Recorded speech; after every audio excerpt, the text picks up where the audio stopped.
Yo, this is your boy Gilligal, and welcome back to Common Conversations. This is our whole new series called Let's Talk About Sex. I've got two phenomenal guests sitting here. You know, they're kind of the brain trust of how this thing started, and so I got a call from Dr. Jelani. He was like, "Hey, I think we need to do a segment that talks about how we got here, the why behind it, right? Because the why is important to why we do a thing."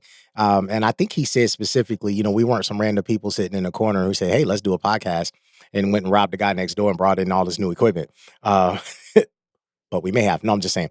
But yo, so I want to bring it in, and I'm gonna say this because you're gonna hear me choke a little bit, and I may have to clear my throat because I'm kind of coming back from bronchitis, and my voice I don't think sounds like it's supposed to. But it acts funny. So anybody out there who's getting the flu and COVID, you know, stay safe this fall, this winter, or whenever you're listening to this, because I don't think COVID's ever going away. But let's kick it in, right? So today, this Saturday or whatever day this is that you're listening, I've got Dr. Jelani Kerr, Associate Professor of U of L School of Public Health, and there's like this long list of other things. I mean, PhDs are really neat if you don't know that because they have all these acronyms and labels and things that come with it. And he's going to share about who he is and what he does.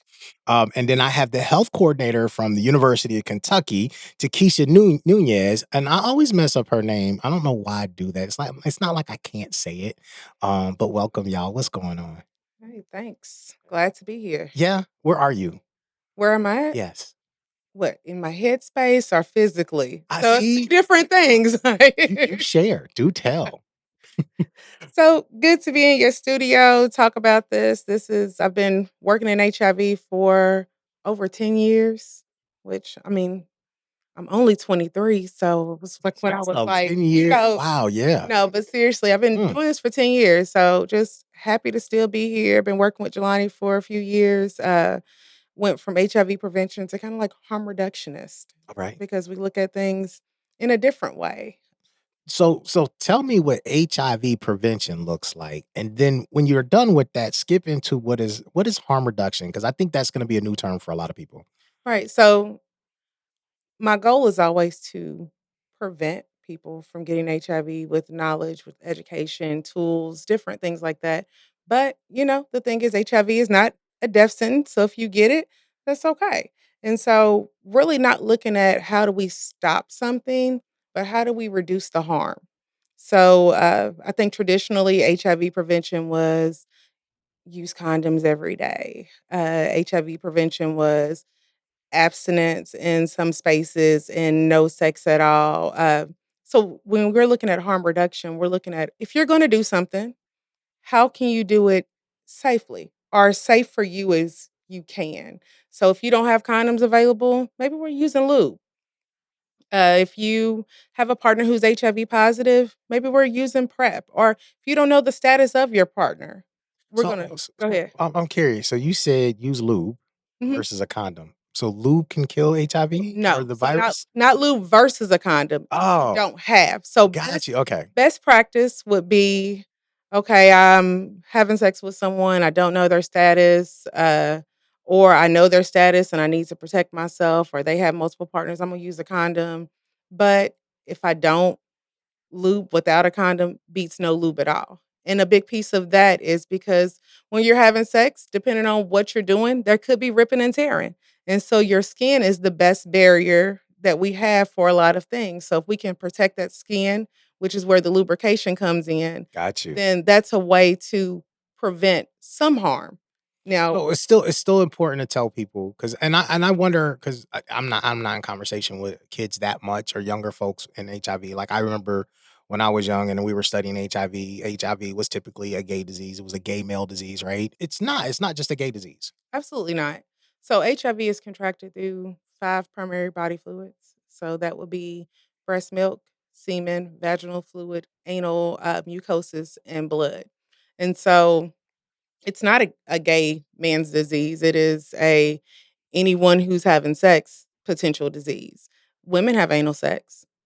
It's not about the person who's having the sex. It's sometimes the way that we do things are more risky. So anal sex is a little bit more risky than vaginal sex because it's a lot more ripping and tearing because the anal cavity is not really meant to expand in that way. So it's a lot easier for it to rip and tear.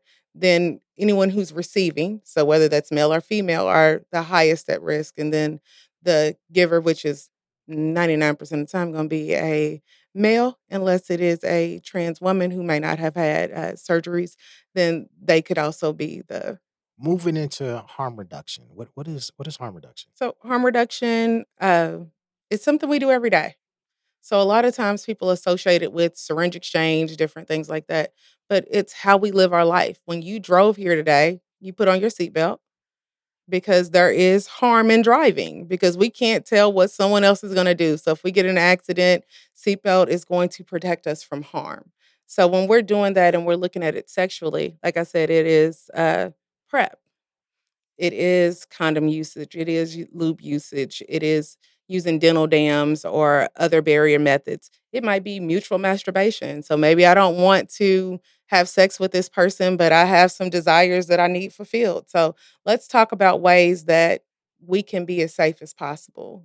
And so that's just what harm reduction is. I can dig it. I can dig it. Dr. Jelani, welcome to the show, man. Who are you? What do you do? I'm good. Outside of this cough, I'm gravy. How are you feeling?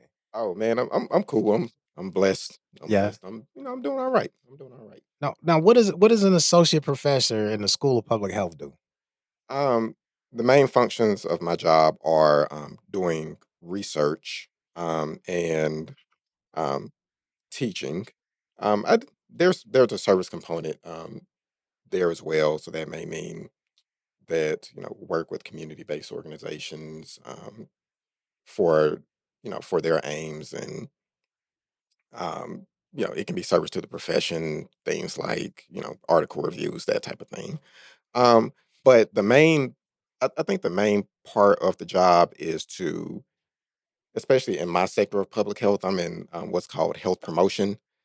The main thing that we do is try to not just identify problems and the nature of those problems and who's affected more and why, but coming up with solutions to address them.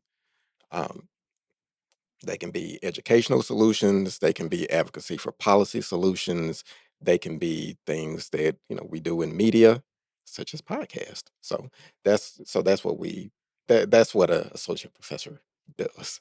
So Got you, got you.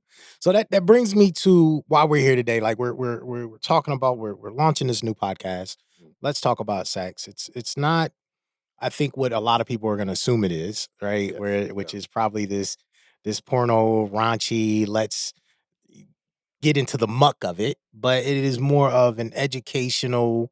We've got a little bit of the freedom to have a conversation the way you want and to show up as who you are, but it's mainly to address some things. So I want to kind of share with the folks who are listening or who are watching and how we got to here. How does the health coordinator and associate professor come together and be like, let's do a common conversation, creative podcast centered around health education, sex equity. Is that it? Can we use that word? Sex equity, equity. Yeah, we're Okay. gonna we're gonna run with that. Make the shit up as we go. It can fall under the umbrella of health equity because sex is a part of health. Yeah. Yeah. All right. So, um, and so I think it starts off in that.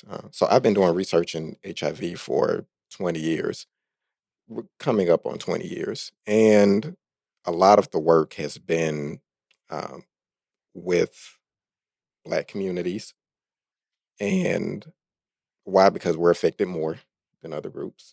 We're about 12%, 12, 13% of the population, 40% of new HIV cases.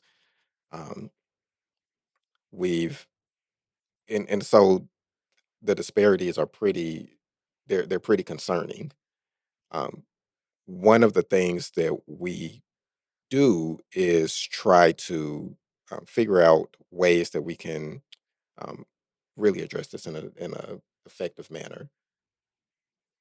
So this has been kind of a two-part process based on the research, and it's based on research. So the first part is um, we got a little funding to look at some things around neighborhoods and HIV. Why are some people in neighborhoods more challenged in terms of like getting access to the doctor or getting care, going to the doctor, staying adherent to medication? These things matter. Okay. Um, are there are there factors that are within neighborhoods that make communities more vulnerable to HIV? And what we found were five major factors. Okay. And combing the literature, we found that the first factor was socioeconomic status. Makes sense. A lot of HIV tends to affect communities that are socioeconomically and economically disadvantaged, as are a lot of diseases. Okay, neighborhood segregation, like how segregated we are, matters. There's a body of research that looks at like the the spatial segregation between the races really does have really stark impacts on our health. Mm. Um, and then we have yeah, and then we have social disorder. These are things like crime. These are things like whether people are able to get together in a neighborhood. The environment. Um, then we have access to care. Can you go to the doctor? Are there doctors around? Like, is there enough transportation to get to a place? And the thing that is very important and the part of what this is designed to address is stigma. Now, the stigma around HIV today, in my opinion, in many ways can be worse than the disease because every major public health strategy that we employ to address HIV is undermined by stigma. You want people to get tested, stigma's going to stop that. You want people to employ harm reduction methods, stigma stops that. Going to the doctor, getting to viral service, stigma stops that. And so there has to be conversation to address the stigma around HIV. That's What what we're so here. what are some of, we've got five major factors, but when you bring up stigma, Mhm. you know, understanding that HIV is this prevalent, right? It's kind of, for me, it's interesting to be in these conversations and we're talking about HIV, which is something I don't hear a lot about, right? Mhm. I do see some commercials now and again, but it's still kind of centered and focused. It seems like commercially it's focused on the LGBTQ plus community, male community. Um, but what is the stigma that stops a thing? Like what are like two or three major stigmas that you're seeing in the space? I mean, part of what you just said, everything is focused on a population that people don't feel like they fit in. Mm, So if you're not seeing a lot of heterosexual women, you're gonna think I don't need PrEP. You know, my man is not gay. If I ask my man to take a test, is he gonna assume that I think that he's having sex with other men because of the stigma that this is the group that it affects? And so I think that they've done a little bit more work and people are trying to do more work where if you look at the commercials, you may see heterosexual couples more, you see more women on those commercials, but because of the historical pictures, it's going to take a while for those messages to even really cut through so people can still see themselves because when I'm talking to people about prep, they're like, "Oh, I didn't know that was for me." mm. Well, this just makes sense. And so until you start having more of those conversations, and that's going to come from the medical profession as well. If you don't have a doctor that you're comfortable with to talk about sex, then you're going to miss those important pieces. And because some doctors don't feel comfortable bringing it up. But we're gonna have a show, right? So yeah, it hasn't aired yet. So we'll have a show with Dr. Krager, and she talks a little bit about that. And I mean, she gets down. So I mean, I think it's amazing because that's the show, Sex After 50.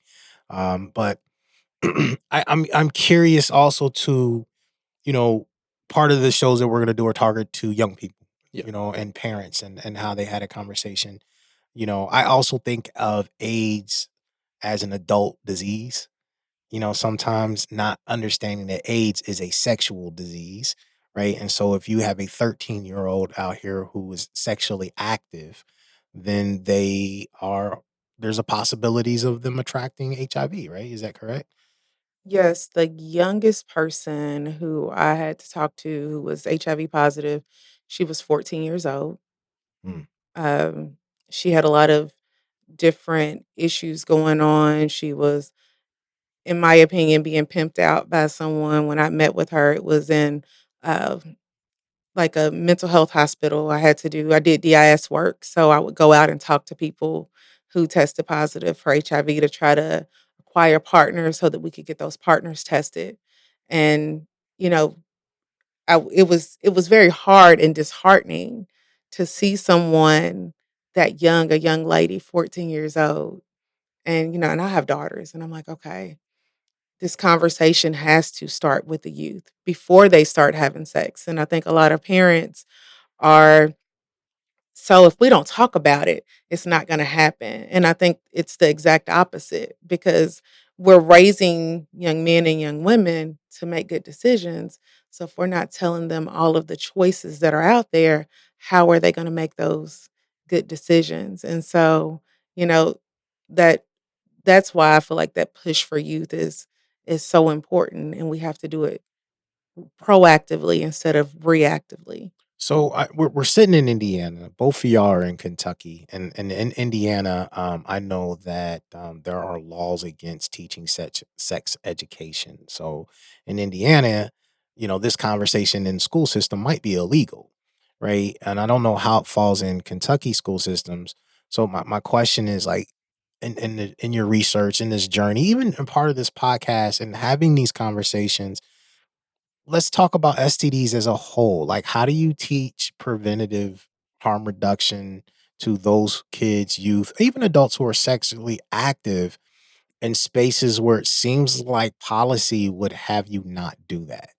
So it's a two-part approach. Um, it's still important to advocate for policy to get what we call comprehensive sex education in schools. And that's when I say comprehensive, we're talking about evidence-based strategies to and so that to prevent STDs, prevent unplanned and unintended pregnancies, prevent HIV with with medically accurate information and effective strategies. Uh, that can work for that can work for everybody, and then getting into conversations around sexuality because that dovetails with that as well. So advocacy on that front, um, but there has to be work to address those gaps when it's not going to happen within the schools. So that means that hey, we have to ask parents to get involved in these conversations. We have to ask those social structures and institutions that already have developed a lot of trust. So faith-based communities, like those matter in the conversation. Um, we recognize that there are certain faith practices, and you don't believe this and you don't believe that. That's fine. Let's meet people where they are. What can we have a conversation about? Um, and so it's a battle on two fronts: the institutional front, but also the front of where we are, what we have in our society and in our communities and in our families. So I'm glad you led there and meet people where they are, community, families. So we're launching this podcast. Yes. Let's talk about sex. Um, and it's really a combination of all these things. How do you come to how does this fruition? How does this come to life, right? So you're out here, you're doing all this research. We understand that stigma is an issue. We understand that, the challenges that the black community is facing in a sense of sexuality, STDs, things of this nature, are higher than other populations. Um, but how do we say, okay, let's have a podcast that can talk about in common language in a common place based on the things that we're discovering. How do you get there? Okay, so let's go back to the research. We have those five factors, Okay. and let me put a quick deviation in because I feel like this must be said because our rates are higher in Black community, and this isn't just for Black folks, but our rates are higher in the Black community. But if you look at the research, our behavior doesn't fully explain it. So, for example, there's a stat like 58% of the women who are living with HIV are Black. Black women get tested more. In the Black community, we use condoms more than other groups. So that tells us that we have to look at things that are those social factors. Okay. And a social and those social features are gonna probably need a social solution. So what we did is we have this research, and then we or and then we talked with people in the community. We organized this group of people who have been who come from a wide cross section. We have people who've been working in aid service organizations, people like Takeisha who do HIV. We have medical providers. We have community activists. We have folks from all different types of sectors. And we said, we got a little money. Here's the problem. Here's what the research says. What do you want to do? And the thing that people gravitated towards was saying we have to address stigma for the reasons that we talked about before. And then we said, well, what's a way that we can do that? And one of it, there are multiple ideas, and some of which we're implementing as well outside of the podcast. But they said we need to get the conversation out. People need to know and understand about sex, how to protect ourselves, but also quality of life. How does this play into who we are as people? And because that's a part of it. So for people who are new to listening to my podcast is usually extremely unfiltered. We are all experts in our own lives and our own rights and experiences, and some of us are experts by formal education. But we bring that to the table, and it's really about having authentic conversations and exposing who we are, what we know to a public base, right? And so, if you when you tune in and you listen to some of the shows, you're going to hear real life experience. You're going to hear folks be vulnerable in a space um, that is uniquely for them. And we talk about STDs. We talk about how you have a conversation with your children. We talk about, we bring in people like Lexi Overstreet, who's with Planned Parenthood. Again, we talked about Dr. Krager earlier and her work. But how do you convince? So saying all of that, this is work in progress, right? It's you don't magically wake up and say, "Hey, let's do this." How do you get a committee or a community advisory board to say, yeah, we're gonna take our research and allow what I would consider kind of a podcast youthful, I'll use the word roguish thing, spread our message. How does I mean? There's got to be some fear factor in there. There's got to be some wonder and concern, like you know, is this gonna work? Are we gonna hit our audience? Is the right message gonna come across? Like, can you share some of that? I mean, I think a big part of that is who asks.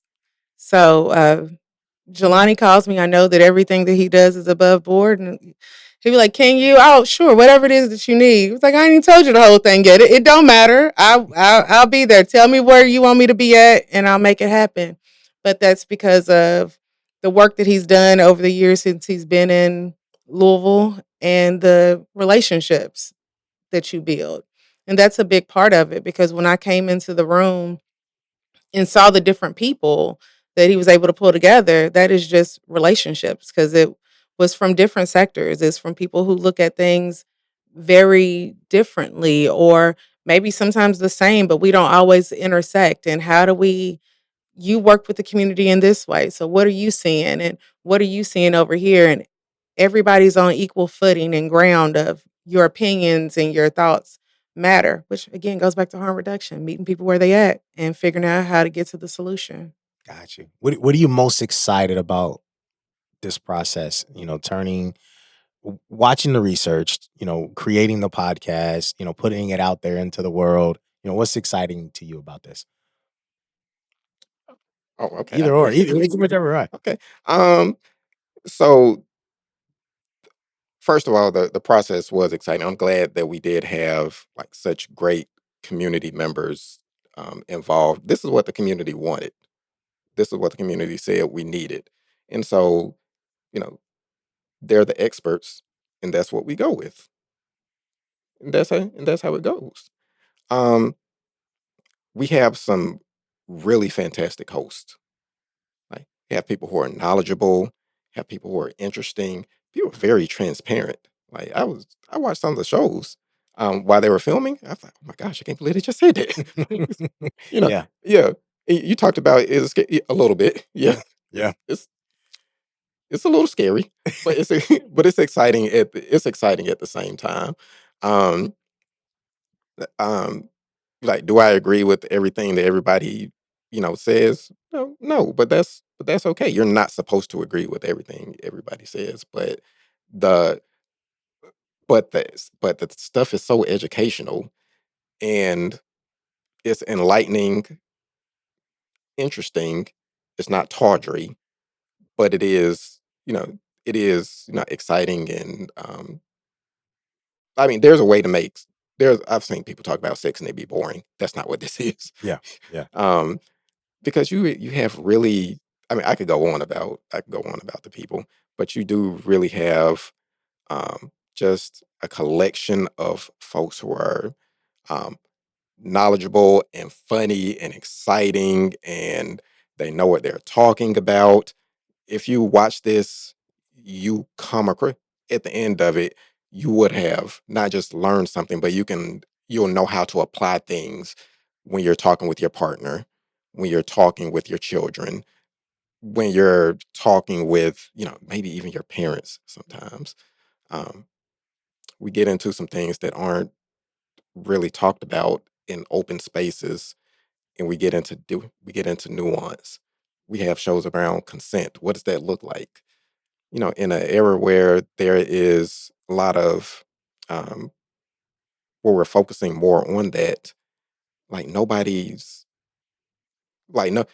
is really telling people like here's what it looks like, here's how to navigate it. yeah, Like in young men, here's what it looks. yeah, yeah.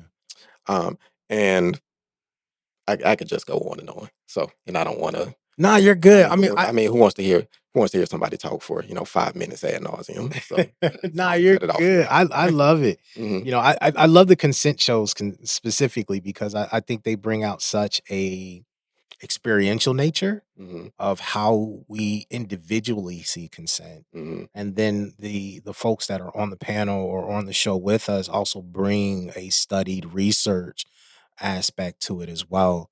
And I think we get to, if I can say it this way, in such a juvenile way, be curious about each other without being offensive. And it creates a way that I really wish we were in real life. People could be unafraid to ask a question. Like we grow up telling people that there's no stupid question, but then we shame them for asking what we think is a stupid question. And we don't do this in this show, right? And so I think even in one thing, Amira, who also has she's one of the show hosts and has her own show called the Amira Show. um, we were talking about anal sex and milking the prostate and whether that was or is a gay form of sex or not. And it was, we didn't get really deep into it, but I think the fact that it was brought up, and as a heterosexual, I get these this word cis male, you know what I mean? Like I'm like, ooh, I have a question, right? And I'm not shamed for asking it, but then I'm also not sitting in a room thinking, are they gonna think bad about me? The stigma, Yeah. right? Are they gonna put some kind of brand on me because now I'm asking this thing?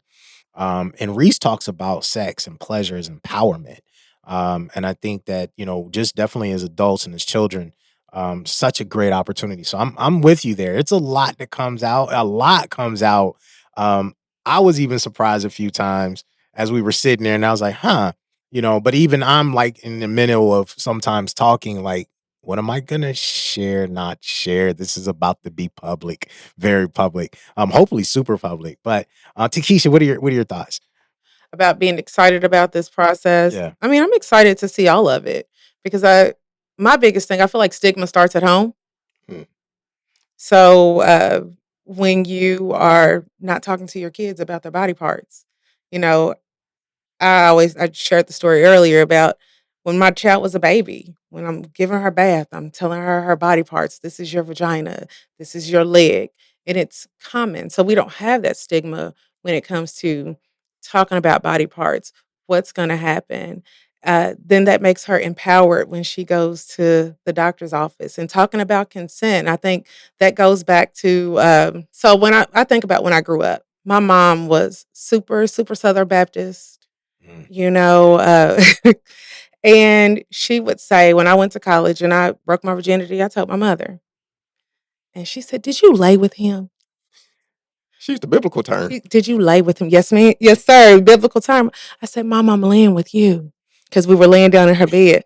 She was like, "You know what I mean." And so when it comes to having those conversations, I I wanted a relationship with my mother that we could talk freely. Yeah. So if something happened, I knew that this was my trusted person.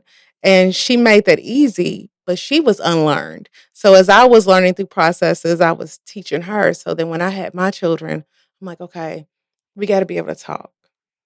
We got to look at this, So to the point where my daughter was like, okay, at school, this guy was talking about oral sex, and he said that the girl tasted like some word. She was like, he should have used the dental dam. And so I said, "Do you want me to go teach him?" She said, "No, but somebody needs to tell these people." And talking to her about consent, like, what does that look like? Does that look like he, don't touch me? No, being firm. But if you're not comfortable talking about sex, talking about your body in your own home as you're growing up, you're not going to be comfortable telling someone, "I don't like when you touch me this way," Yeah. because you may think this is how it's supposed to be.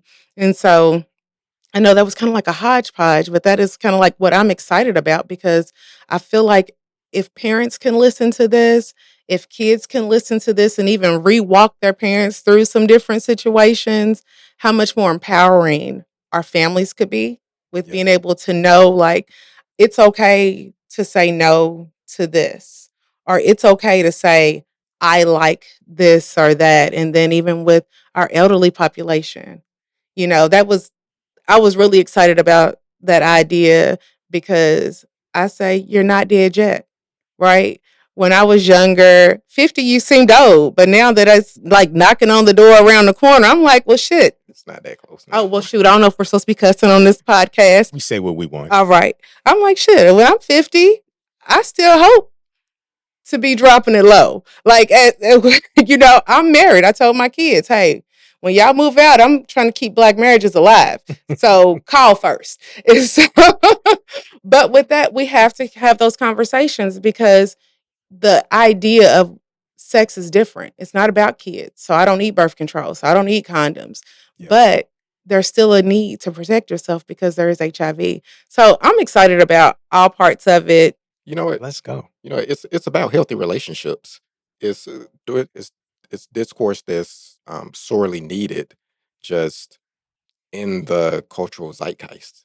You know what's weird about how we talk about sex and what's kind of how we navigate sex, especially in this society. A lot of things are just sexualized. Yes. Like it's very sensational. Um, like it's a big deal, but it's not a big deal in real life. I mean, it's a big deal, but Yeah. but but a lot of but a lot of sex is just sensationalized a lot. Like it's in TV, it's in a lot of music, it's in the movies, a lot of things. So it's kind of everywhere. But the places that we engage, the people who we get information from, the people that we trust, like either don't talk about it or we feel uncomfortable talking about it. Yeah. Like you can't. So, like you see it a lot in the media, but you're not talking about it like in a really honest and in a really honest way with your parents Yeah. or with your children, you know, or in schools Or in church. or in church. Because when churches let me come and talk there, the one thing I say is, one thing that is true is we all are having sex, have had sex, or came from sex. Some people are So having sex in the church. I'm just gonna throw that out there. that I mean, Yeah, some people are, yes. but it's like, how do we have that conversation? Because if you don't, we know what happened. Back when my mom was younger, when young ladies got pregnant, they had to go in front of the church and apologize for getting pregnant. Mm. And the guys sat in the back, they didn't have to do anything. Man never went up. Never went up. Mm. But so sex was still happening and it wasn't talked about. And it was happening in the wrong way. Where if you jump up and down, then you ain't gonna get pregnant after you have sex, or stand on your head, all of the dumb things that people learn from their friends, acquire misinformation because there's no one giving them the correct information. And what a difference it would be to empower teens who are going into high school, who are going away to college to say, hey, this is how you keep yourself safe. And also, just like God gives us free will to make good decisions, He gives us the information, take it as you will, and make the decisions for your life. Why are we not giving our youth that when they're going out into the world to say, hey, these are the decisions. I trust you to be an adult with this knowledge to make the best decisions for you instead of going uneducated and then you're listening to someone else or you feel pressured into making a decision that may not be what's best for you. The other part of this is that since we're talking about the church, like these things can be discussed within a Christian paradigm. Absolutely. Um, because if you can have your moral stances, your values, and your beliefs, but it's never bad for people to have information. Like this is one of the only things where we say more information is bad for you from a health standpoint. You know, Yeah. like there are a lot of people who are like the standard in our home is, you're gonna wait till marriage and, all of that stuff. And that conforms with your very deeply held beliefs. And, we respect that. Yeah. Nothing wrong with that. We respect that. But at the same time, it's okay to say this is this is how you prevent outside of an abstinence context what if the what if something does happen? Absolutely. But I feel like abstinence is a big part of the sex conversation. Like, abstinence is a part of sex. You're abstaining from what? So you're telling me to be abstinent, but you're not telling me what I'm abstaining for and what that looks like. Yeah. And so a lot of times I remember back in the day, like Catholic girls, oh, I'm going to have anal sex, Mm-hmm. right? Mm-hmm. Because I still want to be pure and a virgin. But as we talked about a little bit earlier, anal sex is one of the most riskiest forms of sex that you can have because of ripping and tearing. They're probably not using lube or are using something that is not really a good lube, Vaseline, baby oil, something like that, being uneducated. So if you know, like, hey, anal sex is a part of sex, what does that look like? You know, abstinence is this. Maybe abstinence for you is mutual masturbation. So, Or toys. or toys or something because you're human. Yeah. And so you have natural desires, even as a Christian human. I'm very Christian, very into, I always say, I pray my daughter stays like my mama and not like me. So I wasn't that bad in the streets, but I just don't even want her to be close to me in the street. I need my babies to be more like her. I used to call her Jesus' sister. It was our joke. But but I say that to say, so when we're talking about abstinence, when we're talking about different things, that's a part of talking that eases into the sex conversation. Yeah. That eases into who should be touching you. Well, can I ask this too? I mean, you say that and you say be more like your mom, your grandma, right? Or No, my mother. your mother, right? Uh-huh. Yep. And I think about sometimes I'm watching TikTok and Instagram and I see all this conversation about body count, right? How many people have you smashed, right? And we're talking about the number of people we can have sexual intercourse with, but we're not talking about the pleasure of sex. And I think that is so missed. Like your mom, like if I may, I'm just gonna make some assumptions here, had two lovers. And I would hope those were the greatest lovers in the world and the greatest sex ever. And that's why she only needed two. Right? Your mom might be like a dominatrix behind closed doors. I won't think about that. Mastery of what you You're right. I'm like, no, not my mama. I mean, we all got mamas. But Go ahead. So like, we're talking about all these things, but there's such a power of intercourse, right? And there's such a power of understanding what makes us feel good. And I think we miss out on that conversation as a whole. We do introduce it in the podcast, it's sprinkled through in that sense, definitely for young women. But we talk about a little bit for men as well, because men don't really understand the pleasure of sex. Like we treat our penis like a pole, not realizing that there are sensitivities, right, that go through, the tip, the shaft, when we explore sex is not just intercourse, it's also about touch. Whether it's kiss, how we introduce it, and then there's fetish, right? And there's kink. And so everybody comes to this space at a different level.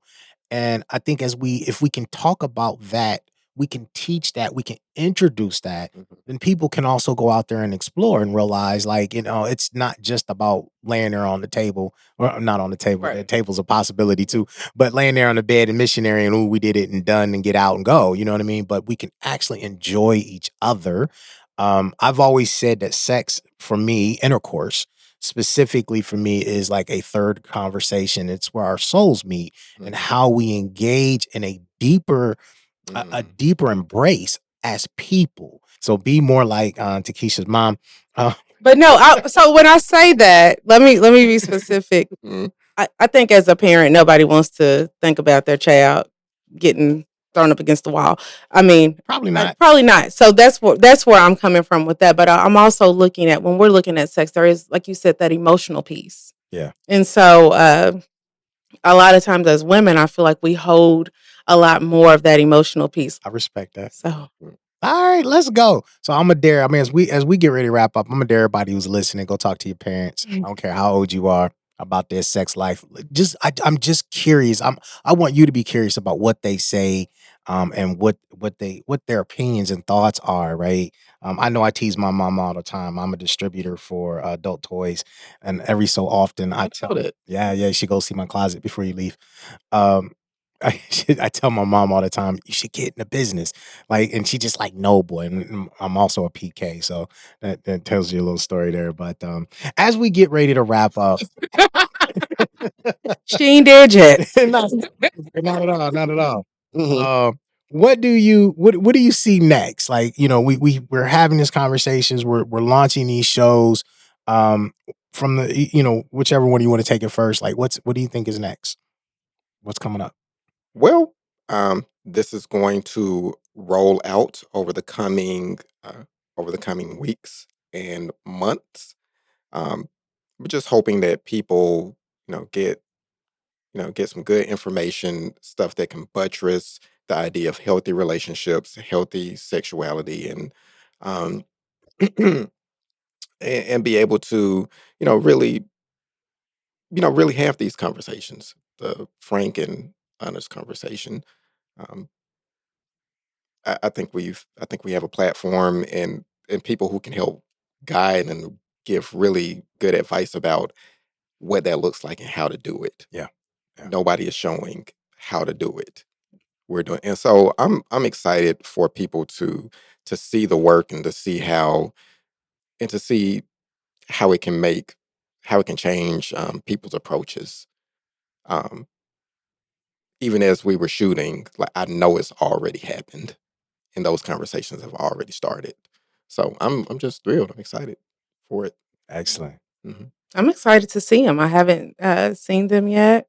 I'm excited to post them on our social media, get some conversations started.